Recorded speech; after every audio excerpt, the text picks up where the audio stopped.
Las niñas y niños tienen derechos y es nuestra labor conocerlos y respetarlos. Aquí comienza Derechos de Gigantes. ¿Qué tal? Muy buenas tardes. Les saluda con muchísimo gusto Liliana Martínez, quien les da la más cordial de las bienvenidas a una emisión más de Derechos de Gigantes, que como saben es un programa que hacemos con muchísimo gusto desde el Sistema de Protección Integral de los Derechos de Niñas, Niños y Adolescentes del Estado, en colaboración con Radio y Televisión de Aguascalientes, precisamente para hablar acerca de todos los temas relacionados con los derechos que tienen estos sectores de la población. Y para comenzar les voy a compartir los números de contacto que tenemos. En cabina pueden marcarnos al 449-994-6481. También pueden mandarnos un WhatsApp al 449-637-5000. En la web pueden buscar en conexiónradio.fm y en YouTube estamos en Conexión 92.7 FM. Por ahí buscan el apartado de Derechos de Gigantes y van a poder ver y escuchar los programas anteriores. Y en esta ocasión vamos a hablar acerca de el Instituto Federal de Defensoría Pública en Aguascalientes y los derechos de niñas, niños y adolescentes, para lo cual nos acompañan el maestro Andrés Chávez Gutiérrez. Él es delegado del Instituto Federal de Defensoría Pública en Aguascalientes. Maestro, muchísimas gracias por estar con nosotros. Hola, muy buenas tardes. Gracias por la invitación. También está con nosotros la maestra Maribel Aguilar Martínez. Ella es asesora jurídica federal del Instituto Federal de Defensoría Pública en Aguascalientes. Bienvenida, maestra. ¿Qué tal? Buenas tardes. Muchas gracias por el espacio. Muchísimas gracias. También se encuentra con nosotros la maestra Blanca Rufino García. Ella es asesora jurídica federal del Instituto Federal de Defensoría Pública en Aguascalientes. Hola, buenas tardes. Muchas gracias por la invitación. Muchísimas gracias y me voy a permitir leer un poco acerca de la semblanza de nuestros invitados de esta tarde. Tenemos a el maestro Andrés Chávez Gutiérrez, quien cuenta con una amplia trayectoria dentro del Poder Judicial de la Federación y del Instituto Federal de Defensoría Pública, desempeñándose en diversas áreas de defensa penal, supervisión y coordinación institucional. Es licenciado en Derecho por la Escuela Nacional de Estudios Profesionales Aragón de la Universidad Nacional Autónoma de México. También es maestro en Derecho por parte de la Universidad Nacional Autónoma de México. Ha ocupado los cargos de oficial judicial y oficial administrativo en defensorías públicas federales, adscritas tanto a juzgados de Distrito de Procesos Penales Federales como a agencias del Ministerio Público de la Federación en el entonces Distrito Federal. Asimismo, se desempeñó como defensor público federal en San Cristóbal de las Casas, Chiapas, Ecatepec, Estado de México, y en el Centro de Justicia Penal Federal en el Estado de México, con residencia en Nezahualcóyotl. Dentro del Instituto Federal de Defensoría Pública también ha ejercido funciones de supervisión, tanto en la sede de supervisión en Monterrey, Nuevo León, como en la Dirección General del propio instituto.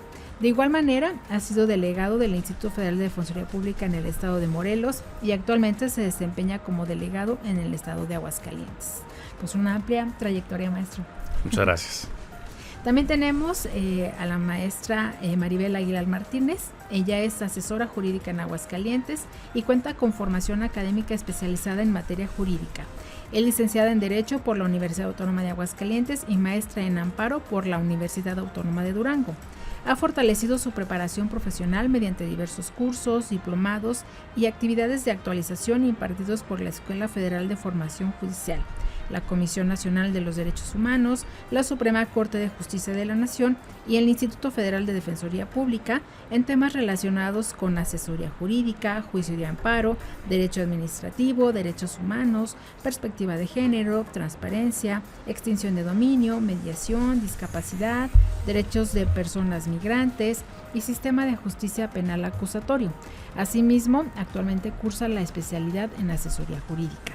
Se ha desempeñado como oficial judicial y oficial administrativa en el área de asesoría jurídica, participando en labores de apoyo y atención jurídica a personas usuarias.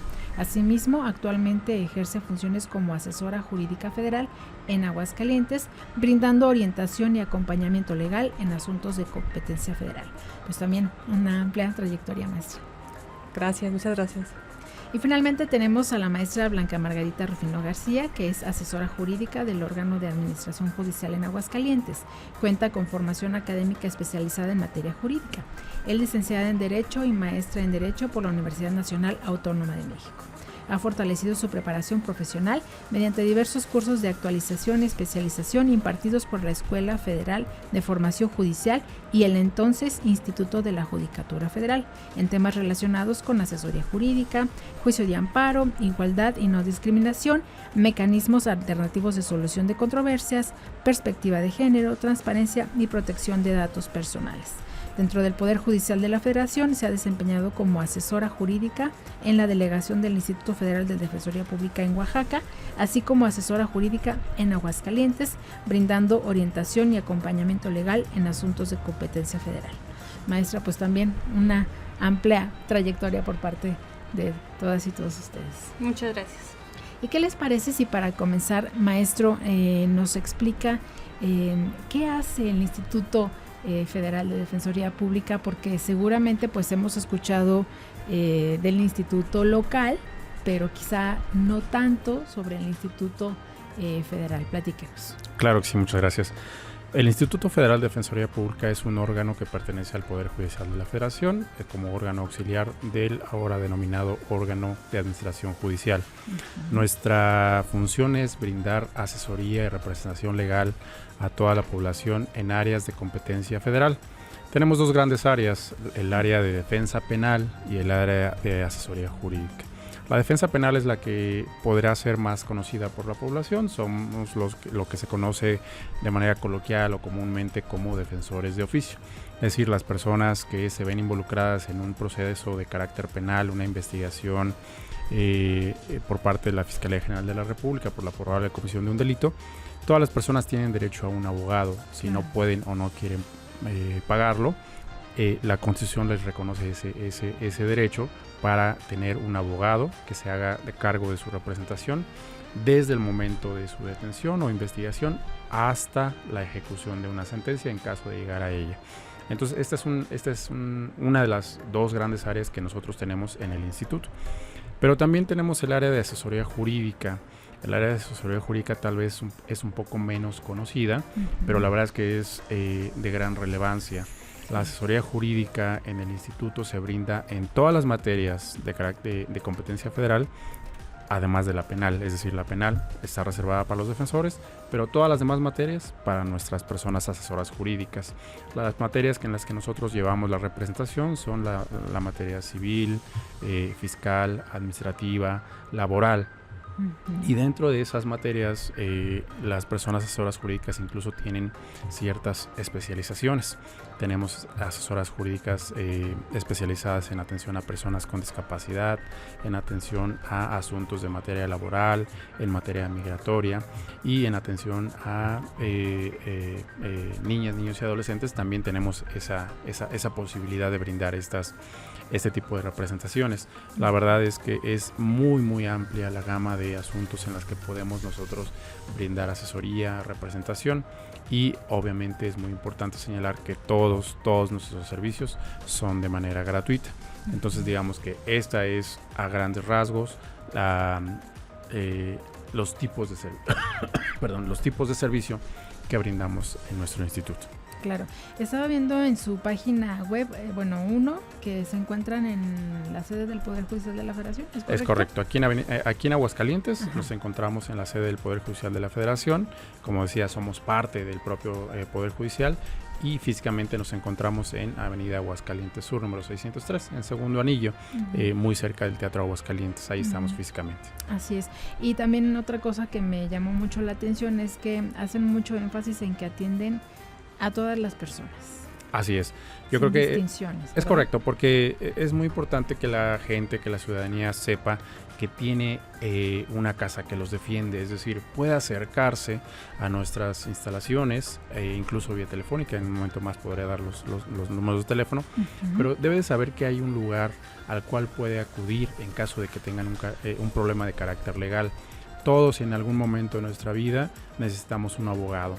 ¿Y a quién podemos acudir? Pues obviamente es la posibilidad de contratar los servicios de un abogado, pero cuando no se tiene esa posibilidad o incluso teniéndola, la verdad es que nuestros servicios son gratuitos y de muy alta calidad, entonces deben de saber que pueden acercarse a nosotros, porque nosotros somos un grupo de abogados que estamos en toda la República Mexicana, en todas las entidades, en muchas ciudades, estamos distribuidos a nivel nacional para efecto de llegar a la mayor cantidad posible de la población, porque cuando ellos requieren un abogado, servicios de asesoría jurídica, pueden acudir a nosotros.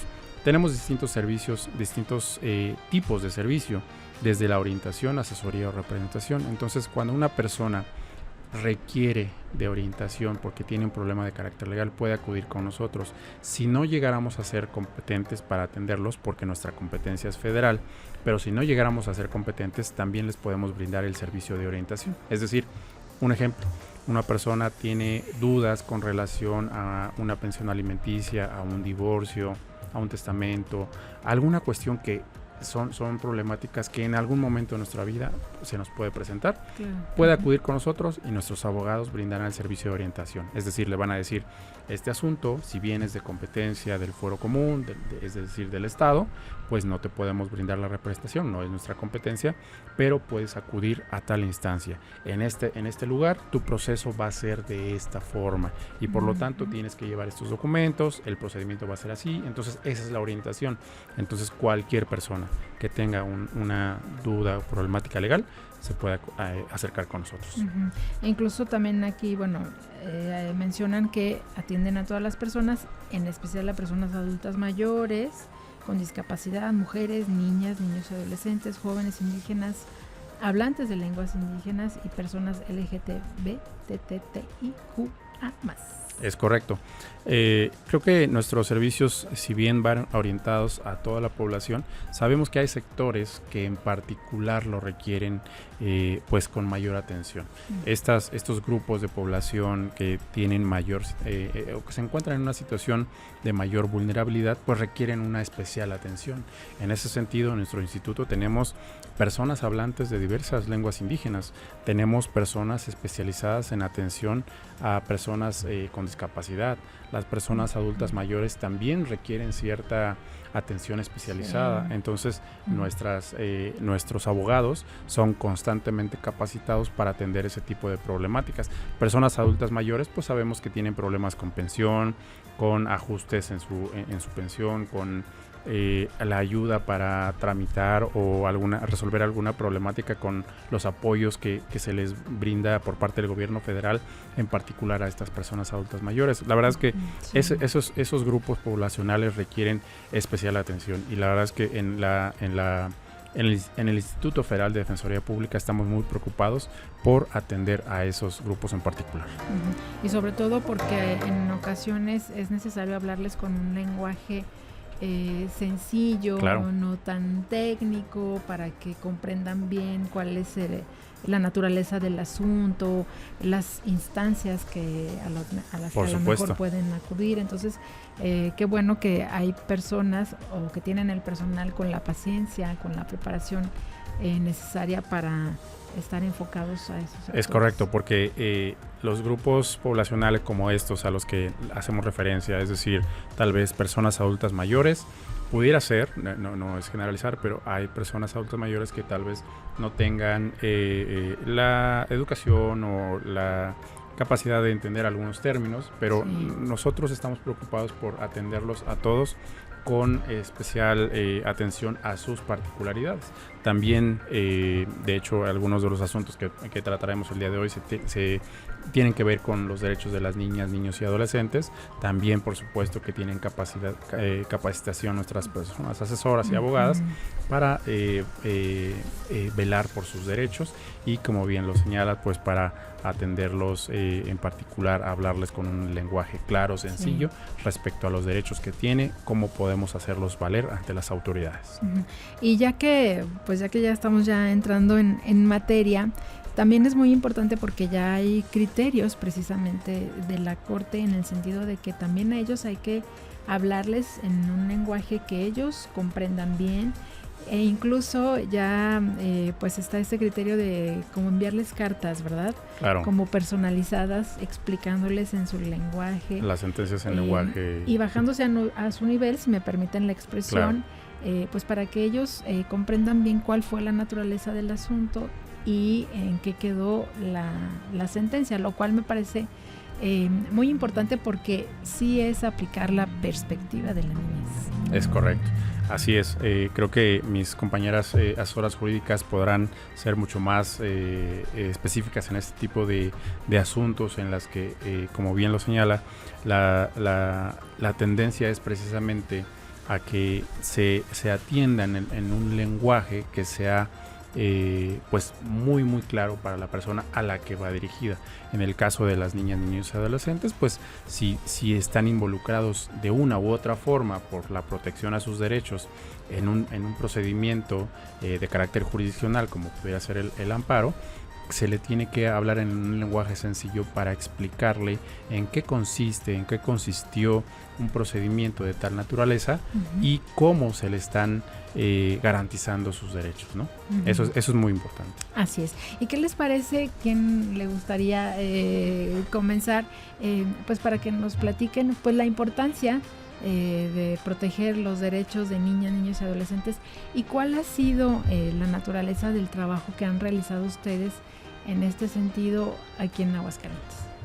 Bueno, como bien ya lo han lo ha expuesto también nuestro titular y usted, el tema de nosotros como Instituto Federal de Defensoría Pública brindamos el servicio a grupos en situación de vulnerabilidad preferentemente, entre ellos pues el grupo de niños, niñas y adolescentes. El papel que juega la Defensoría Pública pues es fundamental. Quiero hacer hincapié en que anteriormente y bueno, durante muchísimos años a los niños se les ha visto únicamente como sujetos de cuidado y corrección. Sí. Sin embargo, a través de que México ratifica lo que es la Convención sobre los Derechos del Niño, que es en el año del 21 de septiembre de 1990, a partir de ahí se hace un reconocimiento pleno de los derechos del niño. ¿Qué quiere decir eso? Que el niño ya no es simplemente un sujeto de cuidado y de corrección, sino es un sujeto que necesita que se le reconozca su derecho a la identidad, su derecho a recibir educación, su derecho a la salud, su derecho a cualquier derecho como cualquier persona, pero el niño tiene una ventaja, que tiene que tener ese derecho de protección especializado y reforzado por cualquier autoridad administrativa o judicial. Hace un momento usted comentaba de que pues ya hay criterios por parte de la Suprema Corte donde se les tiene que emitir una sentencia o cualquier situación en un lenguaje sencillo. Ese es un derecho de participación que se le debe de garantizar al niño en cualquier procedimiento donde se vean involucrados o afectados sus derechos. Por eso es importante que se le haga del conocimiento en un lenguaje sencillo esta situación. Esto viene a raíz pues del principio del interés superior del niño, que el interés superior del niño pues precisamente vigila que el niño realmente sea escuchado dentro de cualquier procedimiento jurisdiccional y que esa protección pueda verse reflejada en la protección de sus derechos humanos. Y bueno, hay que tener también en cuenta que pues nosotros como institución, lejos de ver ese asunto como un número más o un expediente más, hay detrás de ese expediente pues una vida en desarrollo, claro, que merece ese cuidado y esa protección especializada.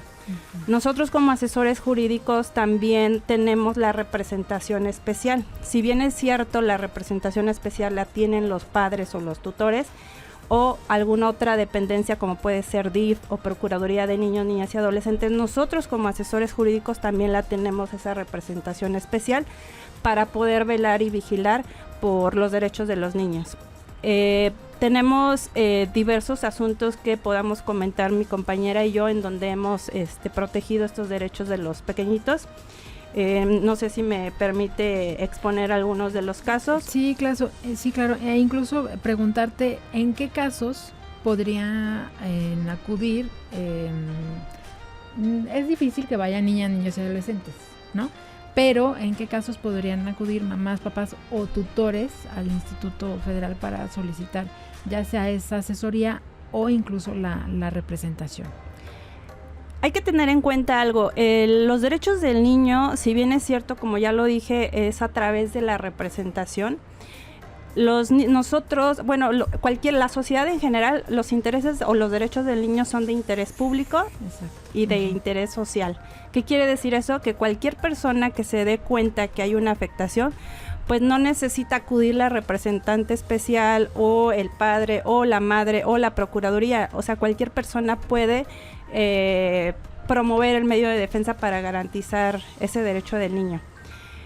Nosotros como instituto hemos llevado asuntos, en mi caso un ejemplo, derecho a la salud, donde la mamá o el papá acuden con nosotros porque en este caso en particular es un niño tenía aproximadamente en aquel entonces 2 años de edad, derivado de una negligencia médica que ocurrió en el Hospital de la Mujer de Aguascalientes. El niño se enfrenta a una discapacidad múltiple.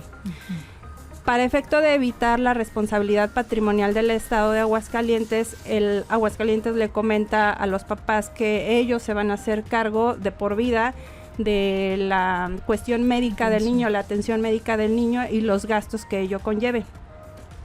La atención médica se le proporciona por parte del Hospital Hidalgo. Sin embargo, posteriormente el papá ingresa a un empleo, lo dan de alta en el IMSS. El Hospital Hidalgo se da cuenta de esta situación y decide trasladarlo, bueno, más bien pretende trasladarlo a una clínica del IMSS. El papá acude con nosotros y pudieran ustedes decir, bueno, pues al final no lo estaban dejando sin el servicio médico porque lo iban a trasladar a una clínica del IMSS. Pero aquí el tema era que en el Hospital Hidalgo el niño estaba recibiendo una atención médica especializada de diversas especialidades médicas, ¿no? Situación que probablemente en el IMSS no la iba a tener. Entonces el papá ante esta situación asiste con nosotros y le promovemos el medio de defensa, que en este caso fue el juicio de amparo. Con el juicio de amparo logramos que les otorgara la suspensión de plano. ¿Qué quiere decir eso? Que se le ordenó al Hospital Hidalgo que con independencia de que tuviera también acceso a una clínica en el IMSS o un hospital en el IMSS, se mantuviera por esta atención especializada médica para el niño en el Hospital Hidalgo.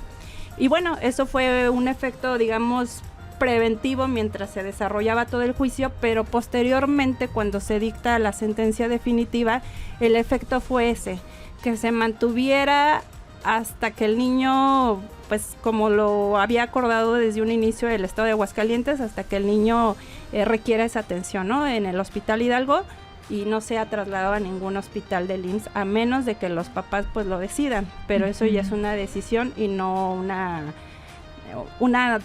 valga la redundancia, una decisión pero del Hospital Hidalgo. No sé si me expliqué. Sí, claro que sí. Y en este caso, por ejemplo, ya la determinación que se toma gracias a este juicio de amparo ya es inapelable.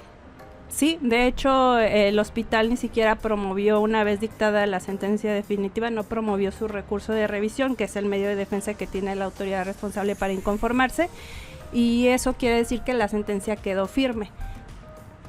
Y ese sería un caso en el que yo participé, pero... Y un niño de 2 años, que finalmente aquí lo que prevaleció fue su derecho a la salud. Sí. Y con las circunstancias en las que inició el caso, ¿verdad? Y como tú bien lo comentaste, independientemente ya fue de la situación económica que luego ya tuvo el papá, bueno, pues consiguió un empleo, lo aseguraron, pero bueno, se conserva totalmente el derecho, digámoslo así, que tuvo el menor por la situación en específico. Así es. Pues muy interesante. Maestra, en su caso, ¿cómo ha sido la actuación que usted ha tenido? ¿Qué casos le ha tocado llevar, específicamente hablando de derechos de niñas, niños, adolescentes? Sí, claro, pues dentro de la gama de derechos, ahora sí que en favor de la niñez y de las adolescencias, en alguna ocasión llegó la mamá de un joven adolescente que en la institución pública educativa no le permitían la reinscripción, dado que esta persona, pues, digamos por sus gustos propios, ¿verdad?, de su personalidad, usaba el cabello largo, lo traía teñido, usaba piercings, Es un chico que además pasaba por una situación de cierto estrés emocional que le generaba somnolencia. Entonces solía traer sus ojos pues rojos, ¿verdad? Irritados. Entonces las autoridades escolares de esta institución pública, educativa, le estaban negando la reinscripción al siguiente semestre. Acude con nosotros la mamá de este joven y bueno, pues en aras de apoyarle, ¿verdad?, en su derecho de acceso a la educación y de que no se le discriminara por el tema de su apariencia, le promovimos también un medio de defensa, que en este caso también fue un juicio de amparo. Ahí pues hicimos valer este tema del derecho de acceso a la educación, el derecho a la igualdad y no discriminación. Obtuvimos resultados positivos porque en materia de juicio de amparo hay unas providencias precautorias que aquí le llamamos incidente de suspensión. Con motivo de este incidente que promovimos, se logró que este joven se reinscribiera en el semestre, en el grado y en el turno que le correspondía, porque la autoridad escolar estaba renuente a admitirlo en el turno. Como lo comentaba mi compañera, anteriormente teníamos esta visión equivocada sobre los derechos de los niños, niñas y adolescentes, y de alguna manera buscaban reprender, ¿verdad?, que este joven no cumpliera con las normativas disciplinarias de la escuela. Entonces, con motivo de este incidente, se obtuvo pues el beneficio. La persona juzgadora que correspondió conocer de este asunto fue muy consciente de este tema. Y bueno, ahí hicimos valer prácticamente que no se le reprendiera, ¿verdad?, ni el cambio de turno, ni el cambio de grupo, ni el cambio de carrera en donde cursaba este joven. Entonces se obtuvo la reinscripción. Sin embargo, a lo largo del juicio se suscitaron diversas situaciones. Continuamos con el desahogo del juicio. Llegamos al tema de la sentencia definitiva, que también fue muy positiva porque la persona juzgadora federal advirtió que sí había esta vulneración de los derechos al libre desarrollo de la personalidad del adolescente. Y pues la sentencia fue muy, muy beneficiosa, no solo para él, porque el juez conminó a las autoridades escolares a capacitación, ¿verdad?, sobre estos temas. Actualmente ya no podemos ver a los niños, niñas y adolescentes nada más como objetos de represión o de reprenda o de corrección. Actualmente ya la Suprema Corte de Justicia de la Nación se ha pronunciado ampliamente sobre este tema del reconocimiento al libre desarrollo de la personalidad, y en el caso de este joven pues fue muy positivo. Incluso se logró que en el siguiente semestre se mantuviera la reinscripción en su turno y en su grado, pues para ya no ser objeto, ¿verdad?, de este tema discriminatorio a cargo de las autoridades escolares. En este caso sí, las personas acudieron de a pie a nuestra institución, pero hay otros, digamos, asuntos o juicios, como lo comentaban también mis compañeros, donde no necesariamente las personas acuden directamente a nosotros.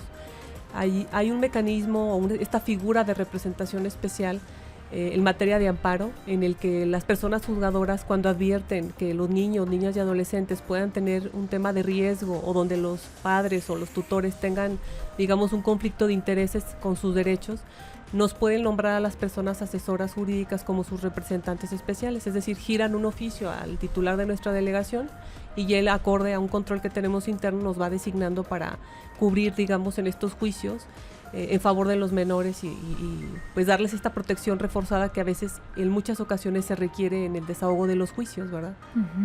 Qué interesantes casos, y sobre todo, antes de que nos vayamos a la pausa, me gustaría comentar que efectivamente luego hay esta pues confusión o medidas que tú comentas que luego en los planteles se quieren tomar porque dicen, no, es que hay un reglamento en esta escuela y se tiene que cumplir, pero en este caso me parece muy importante que lo que prevaleció fue el derecho a la educación, que es finalmente lo que está consagrado pues tanto en nuestra Constitución, en la Ley General de los Derechos de Niñas, Niños y Adolescentes, en la ley estatal, y me parece un claro ejemplo de cómo se debe hacer valer este derecho. Pero ¿qué les parece si seguimos platicando acerca de este asunto en particular?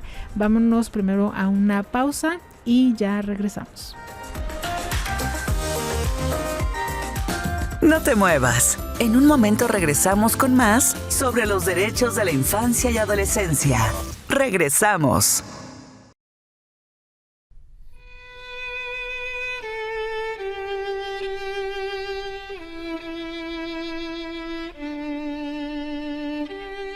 La orquesta del Titanic tocó hasta el final, eso es bien sabido, pero pocos saben qué música tocaron.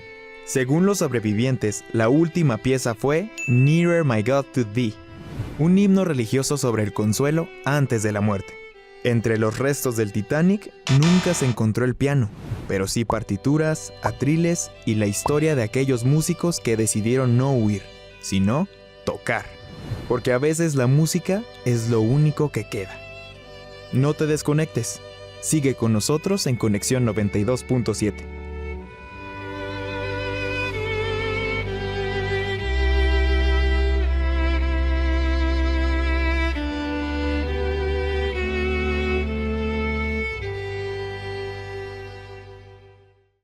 Continuamos escuchando más sobre los derechos de los gigantes por Conexión 92.7, la estación que te acompaña.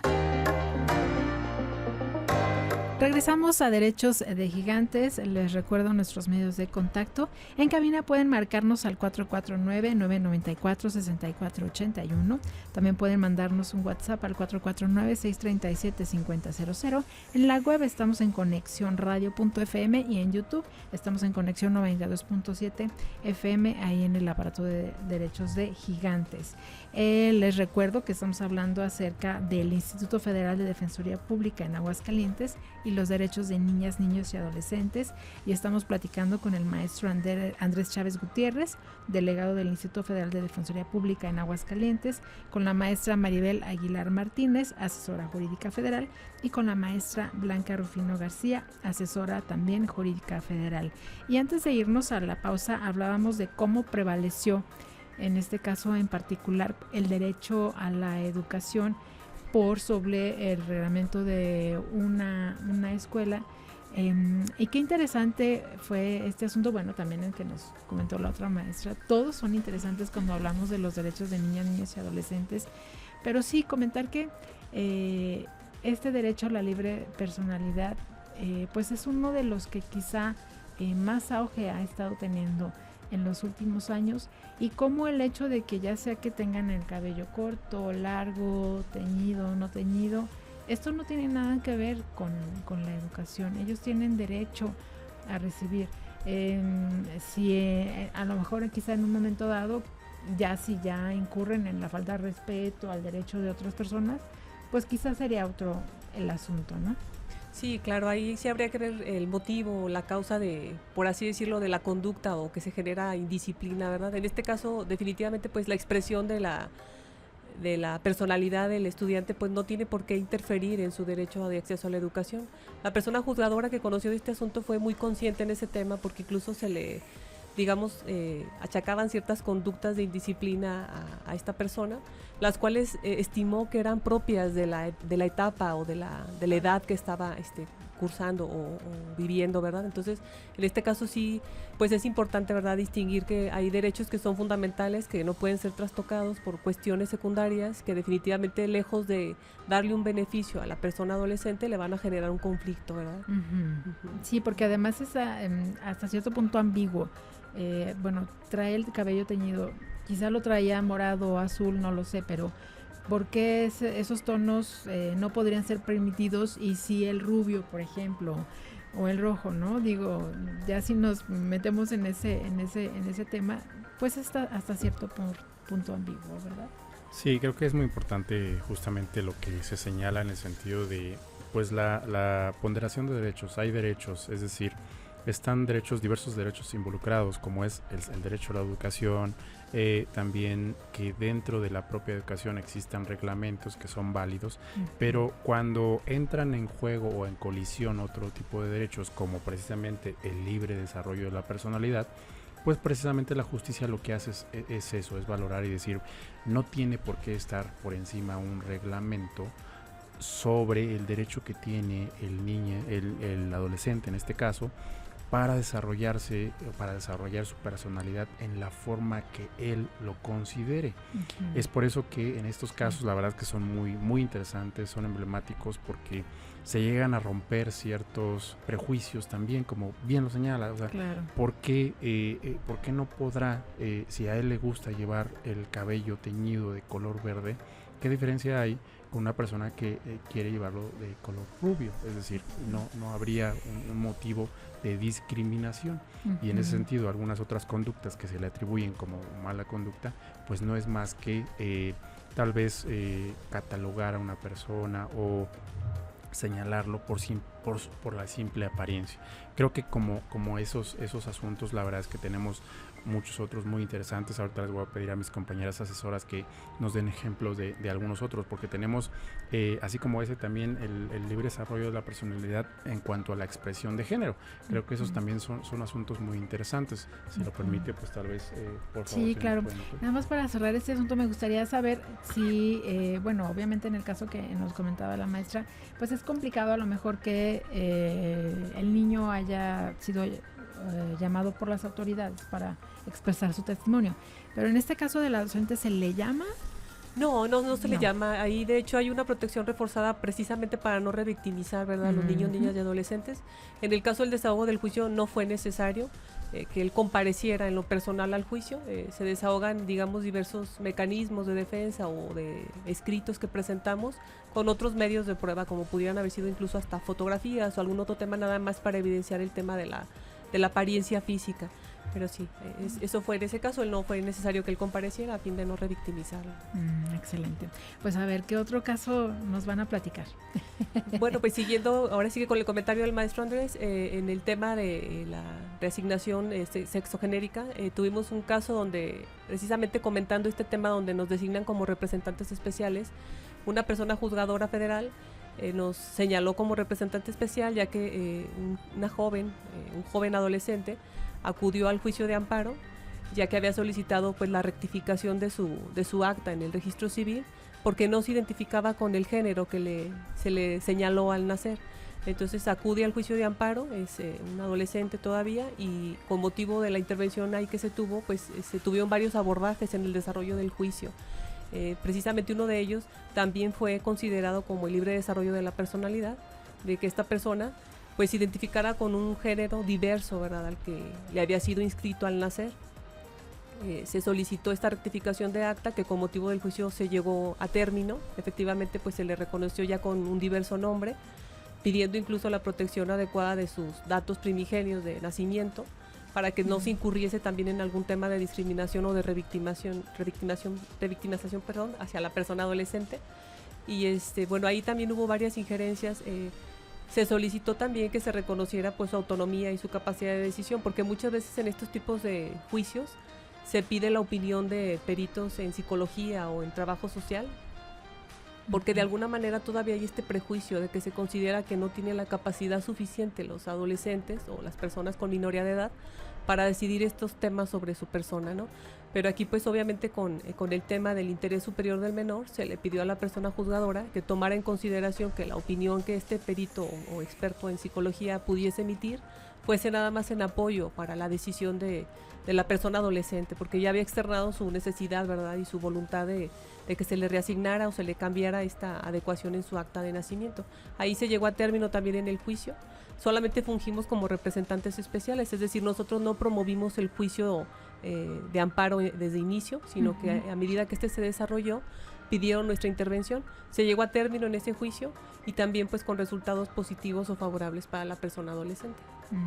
Y en este caso, por ejemplo, ¿es necesario que acudan acompañados de algún adulto o no es tan necesario? En este caso del juicio de amparo, la persona adolescente por propio derecho, nada más asistida de su abogada, compareció al juicio. Entonces, precisamente con todo esto que estamos comentando del reconocimiento de su autonomía, de su capacidad y del libre desarrollo de la personalidad, la persona juzgadora que conoció de ese juicio admitió a trámite la demanda sin estar representada o asistida por sus tutores, o sus padres. Y en medida de eso también fue que se nos llamó a juicio a la Defensoría, ¿verdad? Pues para el desahogo correcto del juicio, ¿verdad? Pues pareciera que no, pero sí hay casos bastante interesantes, ¿verdad? Y que otros nos tienen también. Pues es igual, el derecho a la educación. En ese asunto comparece el abuelo materno de dos adolescentes que ya habían concluido su preparatoria. Sin embargo, el CECIT, donde habían concluido su bachillerato estos adolescentes, los estaba condicionando al pago de ciertas cuotas para la emisión de su certificado escolar. ambos hermanos ya estaban por iniciar algún empleo donde les exigían, pues obvio dentro de los requisitos, el certificado escolar para poderles dar el trabajo. Es una familia en una situación económica pero muy muy muy delicada. Derivado de ello, nosotros los apoyamos, promovimos el medio de defensa, que igual fue un juicio de amparo, y dentro de la estrategia pues fue hacerle del conocimiento al juez que la emisión de un certificado escolar no puede estar condicionado bajo ninguna circunstancia por una cuota. El derecho a la educación pues debe de ser gratuito, y máxime que la Suprema Corte sí lo ha reconocido, que la educación básica debe de ser gratuita. Entonces, con este argumento, entre otros, fue que promovimos el medio de defensa, y con la medida cautelar que tiene el juicio de amparo, logramos la emisión del certificado escolar en una semana. O sea, se presentó el juicio de amparo y en una semana los niños ya tenían su certificado escolar. Y sobre todo porque esto les iba a beneficiar para tener un empleo, ¿verdad? Sí, es lo que entendí. Sí, así es. Con esto ellos iban a mejorar su situación económica y familiar, así es. Ajá. Y por ejemplo, este tipo de asuntos que estamos comentando, ¿cuánto tiempo llegan a tardar en resolverse? Pues depende mucho de cada asunto, porque puede haber, en general el juicio de amparo relativamente es un medio de defensa muy eficaz y muy corto, pero dependiendo de la complejidad de cada asunto pues puede variar. Algunos pueden ser 6 meses, otros un poquito más, pero dentro de las ventajas que tiene el juicio de amparo es que provisionalmente se pueden garantizar los derechos de las personas a través de una figura que se llama la suspensión del acto reclamado, ¿no? Que puede tener diversos efectos para que la autoridad pueda atender y reconocer y proteger esos derechos. Unos pueden ser un poquito más inmediatos, otros en unos días, porque ese es el efecto de la suspensión, 24 horas, 48 horas. Entonces, eso es mientras se desarrolla todo el procedimiento del juicio de amparo. Y por ejemplo, en estos asuntos que ya nos comentaron, ¿qué les expresan las personas? Es decir, ¿se enteraron por qué medio o cómo fue que recurrieron a muchas ustedes? Veces, gracias. Muchas veces las actividades que nosotros realizamos, como esta precisamente, tiene esa finalidad de que las personas tengan conocimiento de que pueden acudir a un lugar para defender sus derechos. La verdad es que, por ejemplo, las representaciones especiales, bueno, nos llega únicamente por la cuestión de la intervención o la solicitud del juez. Es decir, en el caso de una persona que interpone un juicio de amparo y el juez se percata de la necesidad que tiene un niño adolescente para que se le brinde una representación de manera objetiva. Voy a poner un ejemplo que tal vez es más común.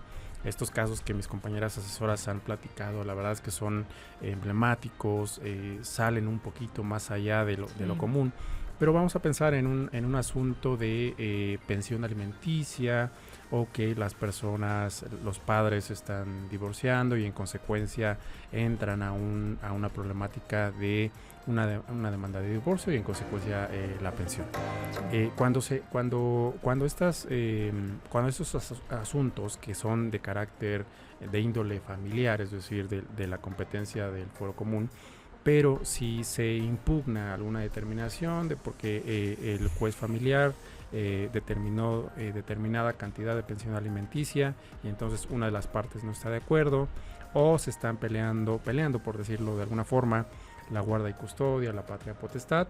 Bueno, cuando llega a la instancia federal, que es al juicio de amparo, el juez precisamente lo que hace es llamarnos, como bien lo dicen mis compañeras, nos llama a nosotros. ¿Por qué? Porque nosotros como Instituto Federal brindamos esa representación de manera objetiva, es decir, nosotros al intervenir vamos a velar porque los derechos del niño o adolescente, la niña, niño o adolescente, sean respetados con independencia de lo que diga uno u otro padre. Es decir, están señalando que la mamá tiene más derecho para la guarda y custodia. Bueno, nos llaman a nosotros, vemos, analizamos y si advertimos que hay una cuestión que no le asiste la razón o que nosotros verificamos que en realidad el niño se encuentra en peligro por quedarse con la guardia y custodia de una de las partes, se hace valer, se le indica al juez a través de nuestras manifestaciones, de los alegatos, le hacemos ver al juez los derechos del niño y que tienen que ser respetados de tal o cual manera. Entonces, digamos que hay diversas formas en las que nosotros podemos intervenir, que la gente puede solicitar nuestros servicios o incluso, digamos, de oficio a través de esta figura. Nosotros somos llamados, pero siempre haciendo valer el interés superior de la niñez. Por ejemplo, aquí en el caso de Aguascalientes, que no sé si en otros estados también haya este derecho, el derecho que tienen niñas, niños y adolescentes de convivir con mamá, papá, independientemente de que ellos estén separados. Y que luego en ocasiones en este tipo de juicios, como el que usted nos comenta de los juicios familiares, se pierde de vista el derecho que tienen la niña, el niño o el adolescente de convivir con ambos. Porque luego, no, es que él, ¿por qué lo va a ver? Pues no tiene derecho. No, es que ella, ¿por qué lo va a ver? O ¿por qué? Pero se pierde de vista el enfoque. Sí, claro, y de hecho por eso el nombre del interés superior de la niñez, es decir, por encima de otros derechos se tiene que velar siempre porque la niña, niño, adolescente se le respeten sus derechos, se proteja en su integridad, tanto de manera física como psicológica, su desarrollo. Entonces nosotros velamos siempre porque por encima de muchas otras cuestiones, por encima de la cuestión del derecho de los padres que efectivamente tienen, el derecho por encima de todo está el derecho de la niña, del niño adolescente para convivir con ambos padres, para tener derecho a una manutención, etcétera. Y en este caso, ¿podrían intervenir ustedes o ya les ha llegado algún caso de esos en el que alguna parte diga, pues a ver, el derecho de mi hija es a convivir con ambos? ¿Sí les ha llegado algo así? ¿O podrían en algún momento dado brindar asesoría en ese caso? Si me lo permite mi compañera, a mí sí me gustaría tomar la palabra en ese tipo de ejemplos que pone usted. Los temas de guardia y custodia son muy delicados porque también dentro de los asuntos que me ha tocado ver el día de ayer, como bien lo comenta nuestro titular, nosotros constantemente estamos haciendo difusión de los servicios que brinda el instituto. El día de ayer que acudí a Miércoles Ciudadano, se acercó conmigo una psicóloga que está elaborando un dictamen, precisamente donde la controversia es precisamente esa, la guardia y custodia, y para que la niña tiene actualmente 7 años de edad, pueda convivir tanto con la mamá como con el papá. Quien tiene el régimen de visitas actualmente es el papá.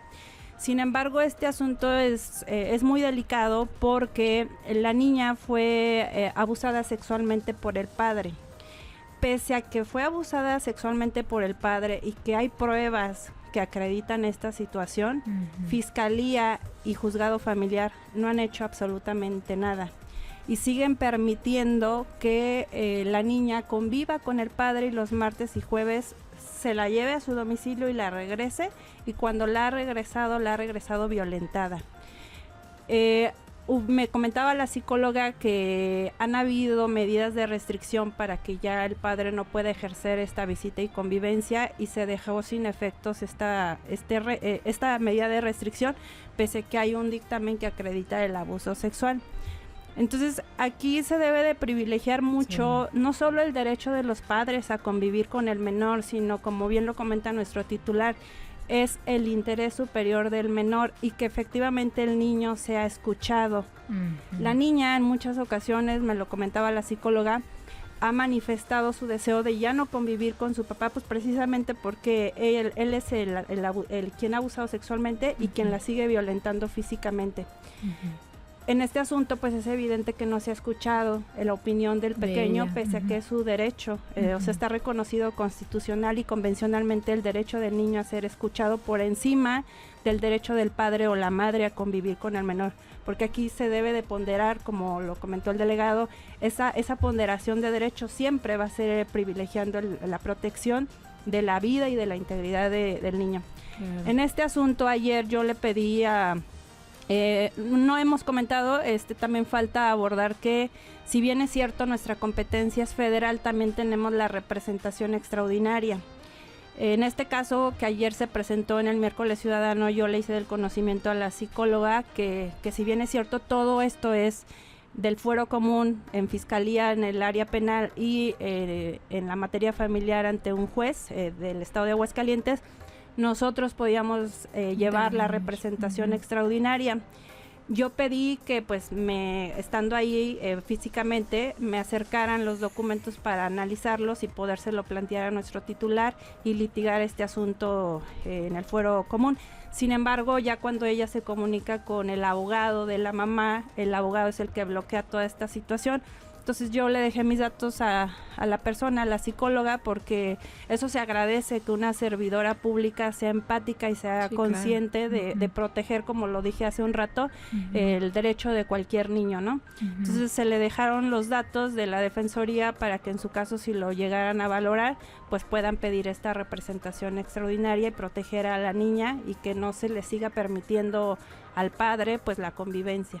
Claro, y qué importante que se conozca esta posibilidad que hay de que ustedes intervengan, y también muy importante, maestra, que se haga también esta precisión. Es decir, hay asuntos de naturaleza muy compleja como este. Y delicados. Exactamente, en el que pues efectivamente lo que debe prevalecer, como ya lo comentamos, pues es el interés superior de la niñez, y en este caso, pues independientemente de que alguno de los papás quiera convivir, bueno, en este caso pues definitivamente no hay esa posibilidad. Más bien aquí lo que hay que escuchar, como ya bien lo mencionabas, pues es la voz en este caso pues de la menor. Así es. ¿Hay algún otro caso que nos quieran comentar o que quieran hacer algún otro comentario? Bueno, dando continuidad a este tema que comentaban, si en algún tema de representación especial me tocó ahí apoyar también en ese juicio, era una persona adolescente que precisamente reclamaba que no la obligaran a convivir con su papá, ya que había tenido todo un tema psicológico a lo largo de 10 años que había durado el divorcio entre sus padres, y en ese tema, en ese juicio, precisamente se llegó a la resolución respetando esta autonomía, esta escucha de la adolescente, para que no se le obligase a cumplir con estas convivencias con el papá, porque lejos de acercarlos, pues a ella le generaba cierto conflicto ya incluso psicológico, ¿verdad? Entonces sí, ahí es importante pues sí abordar así que la temática en específico y pues tener presente, ¿verdad?, el interés superior del menor a efecto de hacerlo valer conforme a lo que se esté viviendo en ese juicio en lo particular, ¿no? Así es. Me gustaría preguntarles en lo personal y lo profesional, ¿cómo ha sido para ustedes pues su desempeño precisamente respecto de este tipo de casos? Obviamente yo sé que abordan muchísimos, pero cuando hablamos específicamente de derechos de niñas, niños y adolescentes. Si gusta, empezamos con usted, maestro. Sí, muchas gracias. Creo que es muy satisfactoria nuestra actividad. La verdad es que constantemente tenemos conocimiento de este tipo de asuntos en los que a través de nuestra intervención se logra respetar un derecho en general de las personas a las que defendemos, pero muy en particular en el caso de las niñas, niños y adolescentes, pues es, creo yo, doblemente satisfactorio. ¿Por qué? Pues porque es un sector de la población en la que pues culturalmente, como se dijo al inicio, pues se tenía un concepto en el que eran solamente objeto de protección y que una persona adulta es la que tenía la capacidad de decidir por la niñez. Lo cierto es que a través de la modificación, la evolución de los derechos, este pensamiento ha ido cambiando, y a través de estos asuntos, como los que han platicado mis compañeras asesoras, se va logrando cada vez más evolucionar hacia la protección y hacia el reconocimiento pleno de los derechos. Entonces me parece que como lo señalaba, es doblemente satisfactorio cuando a través de un asunto que nos llega, ya sea de representación especial o a través de manera directa por parte de un adolescente, a través de sus padres, o que por alguna razón llega con nosotros, y cuando vamos nadando contracorriente, porque hay ciertas resistencias, sobre todo culturales, en el sentido de cómo pues podemos dejarle a un niño que decida sobre su expresión de género cuando todavía no tiene esa capacidad. Por supuesto que no es así. Nosotros, a través de estos asuntos, velamos porque se le respete esa capacidad de decisión y esa capacidad de desarrollo de su libre personalidad, de expresión de género. Son cosas que van aconteciendo en nuestro día a día, y a través de estos medios de defensa jurídicos, con nuestras personas asesoras que están altamente capacitadas y que de verdad tienen una visión muy pro derechos humanos, pro derechos de la niñez. A través de estos asuntos hemos ido logrando el reconocimiento más y cada vez más de los derechos de la niñez. Así es. Maestra, ¿cuál es su experiencia? Pues yo siempre he dicho que la defensa de las infancias y las adolescencias, y más en la institución donde nosotros nos desempeñamos, debe de ser bastante proactiva. Y siempre pues debemos de cuidar mucho el contexto en el que se está desarrollando y viviendo el niño o adolescente. Obviamente la vulnerabilidad, que es un grupo vulnerable, y tratar, como lo comentaba mi compañera Maribel, de no revictimizar al pequeñito, ¿no? Si de por sí a veces la situación ya es difícil, y entonces es proteger siempre pues su integridad. Así es. Maestra, su experiencia. Sí, bueno, pues el Instituto Federal de Defensoría Pública es una institución, la verdad, muy loable, muy noble, o sea, que busca siempre la protección pues de las personas pues que más necesitan el apoyo, ¿no? En ese sentido, yo en lo personal he sentido pues como muy enriquecedora esta actividad y el desarrollo de mi profesión, porque podemos contribuir a lo mejor con poco y ser un aliciente en muchos temas o en muchos asuntos donde las personas no encuentran, ¿verdad?, este apoyo, esta necesidad que buscan satisfacer, ¿verdad? Entonces, la verdad ha sido una experiencia muy enriquecedora. Es muy satisfactorio pues pertenecer a esta institución. Considero que es una institución muy noble y pues que debemos estar al servicio de toda la sociedad, en lo particular de los niños, niñas y adolescentes. Excelente. Pues ya estamos sobre el tiempo, maestro. Rapidísimamente, si nos comparte los números de contacto. Claro que sí. Tenemos un número telefónico que se llama Defensatel. Este número podemos atenderlos las 24 horas del día, los 365 días del año. En este número nos podrán marcar, se les canalizará. Como es a nivel nacional, nada más tienen que presionar la opción del estado al que pertenecen, incluso aquí en Aguascalientes. Entonces es el número 800-224-24-26. Como digo, son las 24 horas del día. Pueden llamarnos o, si lo prefieren, también acudir de manera personal a nuestras oficinas que están en Avenida Aguascalientes Sur, número 603, Jardines de Aguascalientes, muy cerca del Teatro Aguascalientes, en el edificio del Poder Judicial de la Federación. Repito, por favor, si pueden anotar, es el número 800-224-24-26. Excelente. Pues les quiero agradecer muchísimo que nos hayan acompañado esta tarde, maestras, maestros, muchísimas gracias. Y por supuesto a usted le agradecemos el favor de su atención.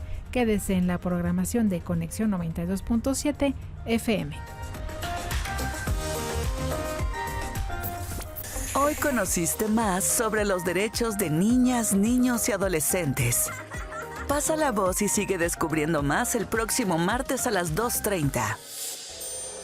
Solo en Conexión 92.7, la estación que te acompaña.